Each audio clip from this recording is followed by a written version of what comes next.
Big TV digital exclusive live. Iran లో ఇంకా ఘోరమైన పరిస్థితి కనిపిస్తూనే ఉంది. ప్రస్తుతానికైతే ఇరాన్ తో ప్రపంచానికి సంబంధాలు పూర్తిగా తెగిపోయాయనే చెప్పాలి. అక్కడ ఇంటర్నెట్ సేవలు కానీ ఫోన్ సేవలు కానీ అన్నింటినీ ప్రభుత్వం ఎక్కడికక్కడ కట్ చేసింది. మరి ఇంటర్నల్ గా ఇరాన్ లో ఏం జరుగుతోంది? అక్కడ 5,000 మంది వరకు కూడా ప్రభుత్వం నిర్దాక్షిణ్యంగా కాల్చి చంపింది అన్న వార్తలు వినిపిస్తున్నాయి. హాస్పిటళ్లలో ఎక్కడ చూసినా కూడా శవాల గుట్టలు కనిపిస్తున్నాయి. ఇంతటి దారుణ పరిస్థితి ఉంది అంటూ ఇన్స్టాగ్రామ్లో అలాగే ట్విట్టర్లో హ్యాష్ ట్యాగ్స్ ట్రెండ్ అవుతున్నాయి. నిజంగా అక్కడ పరిస్థితి అదేనా? కొంత అనుమానం కూడా వ్యక్తం చేయాలి. ఎందుకంటే ప్రస్తుతానికైతే ఇరాన్కి ప్రపంచంతో పూర్తిగా సంబంధాలు అనేవి తెగిపోయాయి. 72 గంటల్లో 5,000 మందిని అక్కడి ప్రభుత్వం నిర్దాక్షిణ్యంగా కాల్చి చంపిందా? 10,000 మంది వరకు కూడా ఇరాన్లో ప్రజల్ని అరెస్ట్ చేసింది. రోడ్ల మీదకు వచ్చి ఆర్థిక సంక్షోభానికి, తీవ్రమైన ఆర్థిక సంక్షోభం నెలకొంది ఇరాన్లో. ఇంత తీవ్రమైన ఆర్థిక సంక్షోభానికి వ్యతిరేకంగా నిరసనలు చేస్తున్న పాపానికి వీళ్ళందరూ తనువులు చాలిస్తున్నారా? అసలు ఏం జరుగుతుంది ఇరాన్లో? ఇరాన్లో ఒక ఎమర్జెన్సీ సిచ్యువేషన్ చోటు చేసుకుందా? రోడ్లు, హాస్పిటల్స్లో ఎక్కడ చూసినా దారుణ పరిస్థితి కనిపిస్తుంది. ఎటు చూసినా కూడా కుప్పలు తెప్పలుగా శవాలు దర్శనమిస్తున్నాయి. 72 గంటల్లోనే 5,000 మంది మృతి చెందారు. ఈ ఇరాన్ విషయంలో ఒక హ్యుమానియన్ ఇంటర్వెన్షన్ అవసరము అనేది కూడా ఇప్పుడు ట్విట్టర్లో కానీ ఇన్స్టాగ్రామ్లో, సోషల్ మీడియాలో ఇటువంటి అభిప్రాయమే వినిపిస్తుంది, కనిపిస్తుంది. నిత్యావసర ధరలు పెరిగిపోవడం, ద్రవ్యోల్బణంలో కూరుకుపోవడం, వస్తున్న మార్పులతో పాలకులపై ప్రజలు తీవ్ర అసంతృప్తి వ్యక్తం చేశారు. ఇరాన్ పాలనపై జనం కంప్లీట్గా ఏకఖండంతో వ్యతిరేక స్వరాన్ని వినిపిస్తున్నారు. ప్రజలపై భద్రతా బలగాలు ఎక్కడికక్కడ దాడులు చేస్తున్నారు. తీవ్ర గాయాలతో ఆసుపత్రుల్లో చేరుతున్నారు ప్రజలు. రక్తం అందుబాటులో లేక వేల సంఖ్యలో మృతి చెందుతున్నారు. అంటే కొంతమందిని 500 మంది వరకు కూడా నిన్నటికి నిన్న ఇరాన్ సైనికులు సొంత ప్రజలనే కాల్చి చంపుకున్నారు. ఆసుపత్రుల్లో ఎక్కడికక్కడ దారుణమైన పరిస్థితి కనిపిస్తుంది. 10,000 మందిని అరెస్ట్ చేశారు. చాలా మంది కూడా గాయపడే ఆసుపత్రుల్లో చేరారు. వాళ్ళందరికీ కూడా రక్తం అందుబాటులో లేక కూడా సగం మంది చనిపోయారు. దేశవ్యాప్తంగా ఇంటర్నెట్ సేవలను నిలిపేశారు. నిరసనకారులపై ఇరాన్ అధికారులు ఆగ్రహం వ్యక్తం చేస్తున్నారు. అక్కడ అసలు ఎలా ఉంది సిచ్యువేషన్ ఒకసారి చూసే ప్రయత్నం చేద్దాం.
خیلی محکم و خیلی جدی باید باشیم وسط جمع محکم صدامون همه بشنیم. خب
این آخرین نبرد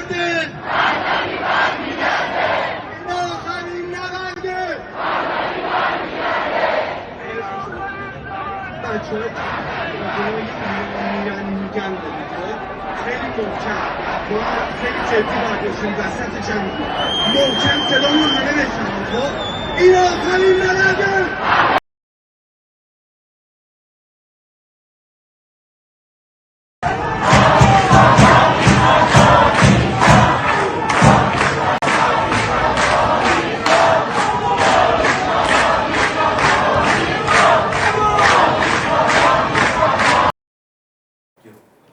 ఇరాన్లో మారణ హోమం జరుగుతుంది. ఇప్పటివరకు బిగ్ టీవీ స్క్రీన్ మీద వచ్చిన విజువల్స్ అన్నీ కూడా చూసాం. అక్కడ ఎక్కడికక్కడ ప్రజలు స్వచ్ఛందంగా తమంతట వాళ్ళు ఈ ఇరాన్ రోడ్లపైకి వచ్చి తమ నిరసనను తెలుపుతున్నారు. ఖమేనీకి వ్యతిరేకంగా వాళ్ళంతా కూడా వాళ్ళ నిరసన తెలుపుతున్నారు. రైట్, ఇరాన్ మాసఖేర్ అని కూడా హ్యాష్ ట్యాగ్ అనేది ట్విట్టర్లో అలాగే ఇప్పుడు ఎక్స్లో ప్రస్తుతం ట్రెండింగ్లో ఉంది. 72 గంటల్లోనే అక్కడ 5,000 మంది చనిపోయారు అని కూడా ఒక హ్యాష్ ట్యాగ్ అయితే ప్రస్తుతం ట్రెండింగ్లో ఉంది. ఇంకా అంటే 5,000 మంది చనిపోయారన్న దానికి అఫీషియల్ కన్ఫర్మేషన్ అయితే ఇప్పటివరకు ఏం లేదు. ఎందుకు అంటే ఇక్కడ సందిగ్ధం నెలకొనడానికి కూడా ప్రస్తుతం ఇరాన్తో ప్రపంచానికి సంబంధాలు పూర్తిగా తెగిపోయాయి. అక్కడ ఇంటర్నెట్ సేవలు, ఫోన్ సేవల్ని కంప్లీట్గా బంద్ చేశారు. నిన్న ఒక్కరోజు 530 మంది చనిపోయినట్లుగా అయితే మనకు తెలుస్తుంది. 530 మందిని నిర్దాక్షిణ్యంగా ఖమేనీ ప్రభుత్వం సైన్యాధ్యక్షులు కాల్చి చంపేశారు. 10,000 మంది ఆందోళనకారులని అరెస్ట్ చేశారు. ఎప్పుడైనా సరే ప్రజా ఉద్యమాన్ని తిప్పి కొట్టాలి, ఇంత ఏకకంఠంతో వస్తున్న ప్రజా ఉద్యమాన్ని తిప్పి కొట్టాలి అన్న ఏ సర్కార్ కూడా ప్రజా ఉద్యమం ముందైతే నిలబడలేదు. మరి ఇరాన్లో ఏం జరుగుతుంది అన్న ఉత్కంఠ నెలకొంది. ప్రజల్ని ఏ విధంగా అక్కడి సర్కార్ తరిమి కాల్చి చంపుతుంది అన్న కొన్ని విజువల్స్ని కూడా చూద్దాం. అక్కడ పరిస్థితికి ఈ విజువల్స్ కూడా అద్దం పడుతున్నాయి, చూద్దాం.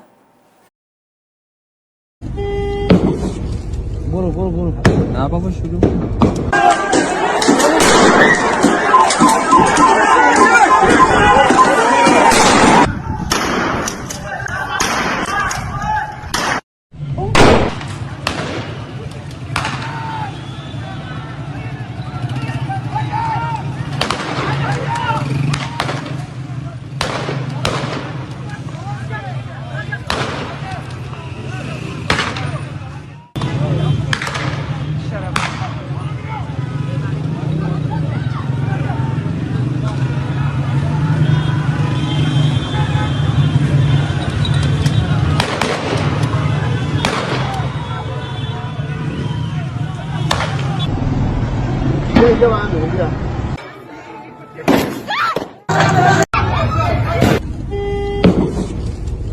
बोलो ना बाबा शुरू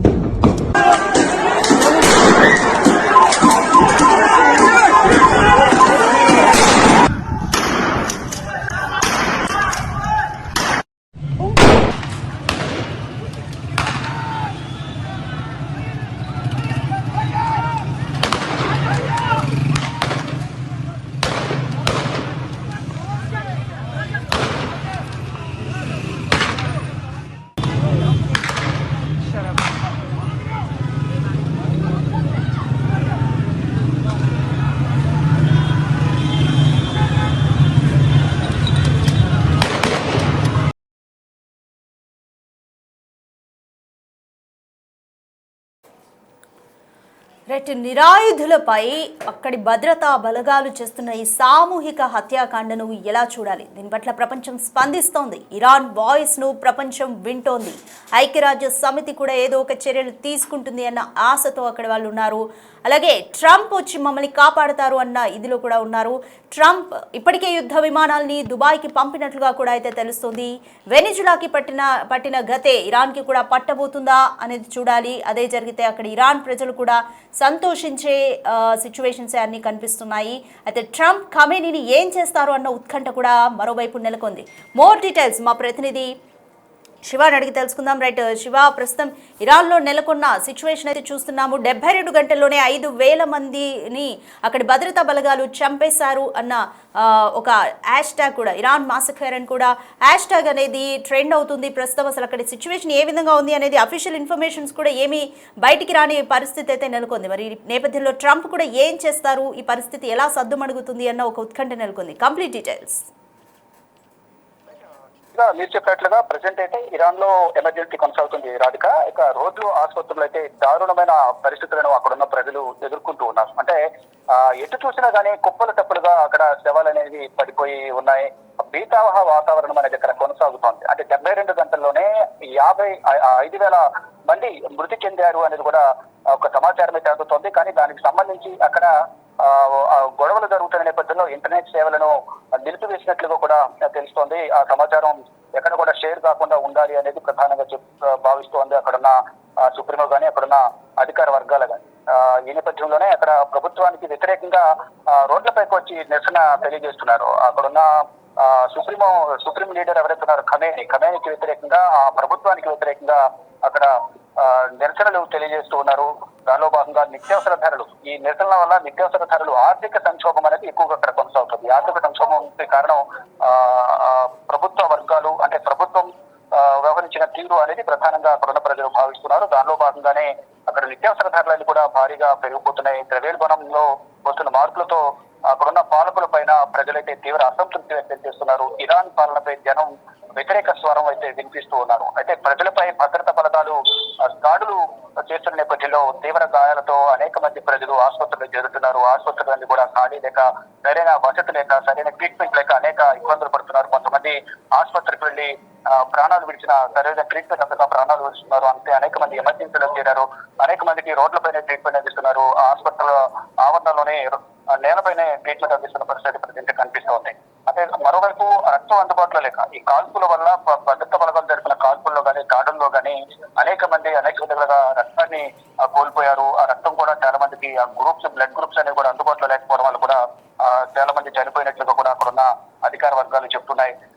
మొత్తం దాదాపు ఇప్పటి వరకు 5,000 మంది చనిపోతే ఆందోళనకారులు దాదాపు 10,000 మందిని ఆందోళనకారులు కూడా అరెస్ట్ చేసినట్టుగా తెలుస్తుంది. ఇక దేశవ్యాప్తంగా ఇంటర్నెట్ సేవలని కూడా నిలిపివేశారు. నిరసనకారులపై ఇరాన్ అధికారులు తీవ్ర ఆగ్రహం వ్యక్తం చేస్తున్నారు. దీనికి అంతటికి కూడా కారణం ఈ అల్లర్ల వెనుక ట్రంప్ ఉన్నారు అనేది ప్రధానంగా ఒక విమర్శ అనేది ఖమేనీ వర్గం అయితే విమర్శలు చేస్తూ ఉంది. అంటే గతంలో వెనిజులాకు సంబంధించిన అధ్యక్షుని ఏ విధంగా అయితే బందీగా చేసుకుని అక్కడున్న ప్రజలను భయభ్రాంతులకు గురి చేసి వెనిజులా అధ్యక్షుడు ఎక్కడున్నారో క్యాప్చర్ చేసి భార్యాభర్తలు ఇద్దరు కూడా బంధించి మరి ఒక దేశాధినేతను అమెరికా న్యూయార్క్ తరలించారు. ఇప్పుడు అక్కడున్న ఆయిల్ నిల్వలన్నీ కూడా హ్యాండ్ ఓవర్ చేసుకుని స్వాధీనం చేసుకుని అవి ప్రపంచ దేశాలకు విక్రయించేందుకు అమెరికా భావిస్తోంది.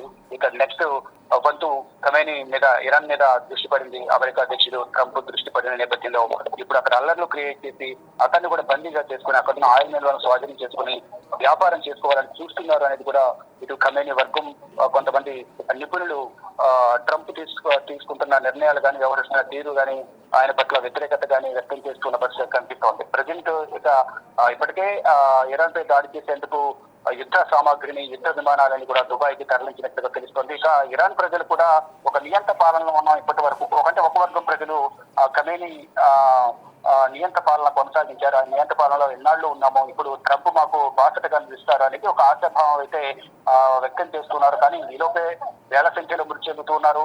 రోడ్లకు పోయి వచ్చిన వారిని అందరినీ కాల్ చేయాలి, వారిపై దాడులు చేయాలని కూడా ఇప్పటికే ప్రస్తుత ప్రభుత్వం ఖమేనీ ఆదేశాలు జారీ చేసినట్లుగా కూడా అధికార వర్గాలు చెప్తున్నాయి. దానిలో భాగంగానే రోడ్లపైకి నిరసన తెలపడానికి వచ్చిన ప్రతి ఒక్కరు కూడా వారిపై దాడులు చేస్తూ ఉన్నారు. కానీ దీని వెనుక అమెరికాకు సంబంధించిన హస్తం ఉంది. అమెరికాకు సంబంధించిన వారి రెచ్చగొట్టి ఈ విధంగా నిరసన తెలియజేసేట్టుగా చేస్తున్నారు అనేది కూడా ఇటు ఇరాన్ సుప్రీం లీడర్ ఖమేనీ, అలాగే అధ్యక్షుడు, ఇతర అధికార వర్గాలు అయితే చెప్తున్నాయి. మొత్తం చూసుకుని ప్రజెంట్ అయితే అంటే భీతావహ వాతావరణం, ఒక రకంగా చెప్పాలంటే అక్కడ మరణాలు అనేవి ఎక్కువగా జరుగుతూ ఉన్నాయి. వేల సంఖ్యలో మృత్యువాత పడుతున్నారు భద్రతా బలగాల కాల్పుల్లో. కానీ అక్కడ ఖమేనీ మాత్రం ట్రంప్ విమర్శలు చేస్తున్నారు. మరోవైపు ప్రజలు నియంత పాలన కొనసాగుతుంది, మాకు అమెరికా అధ్యక్షులు సహాయం చేస్తారు, ఈ ప్రాణాలు పోకుండా మా కుటుంబాలను కాపాడాల్సింది అమెరికా అధ్యక్షుడు అనేది కూడా, అంటే వేరే అవకాశం లేకుండా పోయింది వాళ్ళకి. అంటే ఎందుకంటే ఇక్కడ ఇరాన్ అధికార విపక్షాలు ఒకరిపై ఆరోపణ చేసుకోవడం మధ్యలో అమెరికా అధ్యక్షుడు ట్రంప్ వచ్చి పంచాయతీ తెచ్చడానికి వచ్చి ఇక్కడ ఆయిల్ ను నిల్వలను దోచుకోవాలని ప్రయత్నిస్తున్నారు అనేది ఒక విమర్శ అయితే వినిపిస్తోంది. దానిలో భాగంగానే వచ్చిన అవకాశాన్ని సద్వినియోగం చేసినందుకు అమెరికా అధ్యక్షుడు కూడా ఇప్పుడు యుద్ధ విమానాలను దుబాయ్కి తరలించినట్టు తెలుస్తుంది. అక్కడ నుంచి ఇరాన్ పై దాడులు చేసి అది ఇరాన్ భూభాగాన్ని స్వాధీనం చేసుకోవాలి, అక్కడ ఉన్న ఆయిల్ నిల్వలను స్వాధీనం చేసుకోవాలనేది ఒక వ్యూహం పడినట్టు తెలుస్తుంది. దానిలో భాగంగానే కృత్రిమ యుద్ధం అనేది క్రియేట్ చేసి నిరసన అల్లర్లు క్రియేట్ చేసి లబ్ధి పొందాలనేది అమెరికా అధ్యక్షుడు చూస్తున్నారు అనేది ఖమేని విమర్శలు చేస్తున్నారు. ఏదేమైనప్పటికీ కూడా ఒక దేశాధినేతల మధ్య ఉన్న ఆధిపత్య పోరు వల్ల సాధారణ ప్రజలు అనేవారు ఇప్పటివరకు 5,000 మంది చనిపోయారు, అనేక మంది ఆసుపత్రులు పాలయ్యారు. ఈ బ్లడ్ అందుబాటులో లేకపోవడం వల్ల, ఈ ఆక్సిజన్ అందుబాటులో లేకపోవడం వల్ల చాలా మంది మృత్యువాత పడుతున్నారు. కొన్ని హాస్పిటల్ అయితే ఖాళీ లేక, బెడ్స్ ఖాళీ లేక రోడ్లపైనే నేలపైనే ట్రీట్మెంట్ అందిస్తున్నారు. ప్రజెంట్ అయితే బీత వాతావరణం అక్కడ కొనసాగుతుందని ప్రధానంగా చెప్పాలి. Right, thank you Shiva. Right, all eyes on Iran. ఇరాన్లో ఏం జరుగుతుంది? ఒక ఎమర్జెన్సీ సిచ్యువేషన్ నెలకొంది. సొంత ప్రజల్ని ఖమేని ప్రభుత్వం చంపుకుంటుంది. సామూహిక హత్యలు జరుగుతున్నాయి ఇరాన్లో. ఎక్కడ చూసినా శవాల గుట్టలు కనిపిస్తున్నాయి. ట్రంప్ ఈ యుద్ధాన్ని ఆపుతారా అన్న ఆశాభావంతో కొందరు ఇరానియన్లు ఉన్నారు. ఏం జరగబోతుంది? ట్రంప్ మైండ్ సెట్ ఏంటి? ఇరాన్ని కూడా ఆక్యుపై చేసుకుని చమురు వ్యాపారం నిర్వహించాలనేదే ట్రంప్ మెయిన్ ఎజెండాగా కనిపిస్తుంది. మరి ఏం జరగబోతుంది? ఇరాన్ ఈ సిచ్యువేషన్ నుంచి ఎలా బయటపడుతుంది అన్న ఉత్కంఠ నెలకొంది.